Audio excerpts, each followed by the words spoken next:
Okay friends, so today I'm going to show you a couple different division strategies that you can use. So the first one is drawing it out. So meaning that I'm drawing circles and I'm doing tallies or dots to solve. So first one is 28 divided by 4. So I'm going to draw 4 circles, meaning there are 4 groups. And then I am going to give all of those groups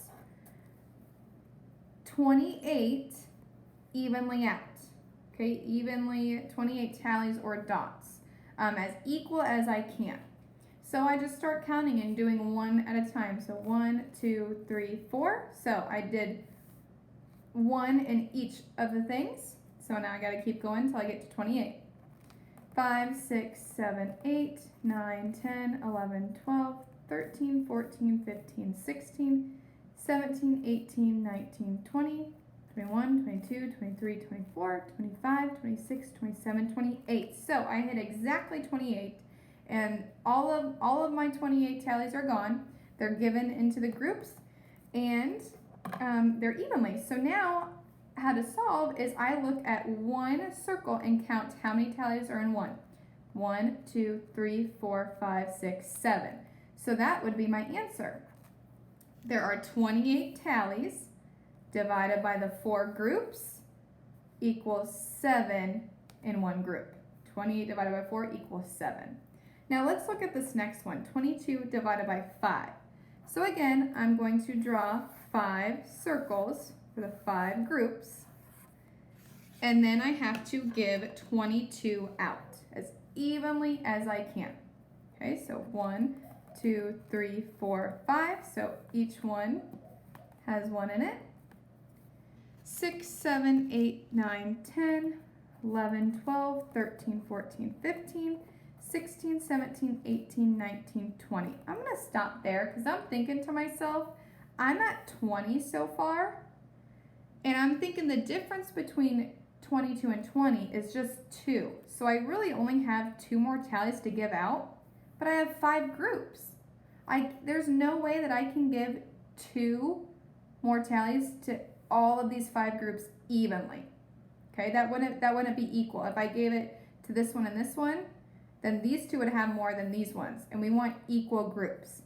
So I look at, well, how much did I get so far? So in one, I have 1, 2, 3, 4. But then these 2 are my leftover or my remainder.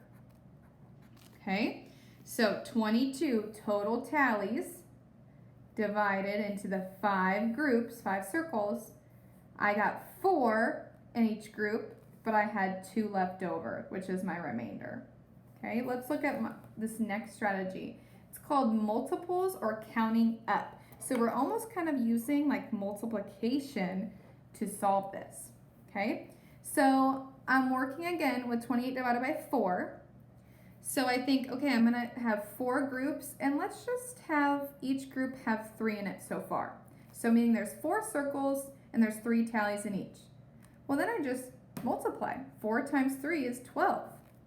Okay, well 12 is a little bit lower than 28, so I need to keep going up. So now I'm going to try 4 with 4 tallies in each. So 4 times 4 is 16. I'm going to keep going up. So 4 groups of 5 tallies. 4 times 5 is 20. Getting a little closer. I'm going to have 4 groups, 4 circles with 6 tallies each. 4 times 6 would be 24. I'm going to try one more 4 with 7 tallies each. Would give me that 28. So whatever I had in my groups, whatever I had to multiply, is my answer. So that 4 with the 7 tallies in it would be my answer. 28 divided by 4 equals 7. Let's look at 22 divided by 5. Same thing. I've got 5 groups, and I'm going to start with 3s again. Okay, so 5 circles having 3 tallies in it. 5 times 3 is 15. I'm going to go up a little more. 5 groups with 4 tallies in it. 5 times 4 is 20. I'm going to go up one more. 5 with 5 tallies in each. That would give me 25. Okay, but wait a minute. I needed 22, and we cannot go over that number. 25 is higher than 22. 25 went over, so I'm going to cross this off and not even look at it. Okay, I want to get as close as I can without going over in division. So that means that I have to look at this 20. So again, it took me 4 times. There was 4 tallies in those 5 groups. And then I need to figure out the difference. So 22 minus 20, which gives me 2. So that means that there are 2 left over. That's our remainder. Okay? So again, these are 2 different strategies that you would, if you want to use, you can draw it out. Sometimes I know that that could be times consuming, so then you can always use multiplication. Just make sure that you are trying to get as close as you can to that number without going over. So then if there's leftover, that means that you have a remainder.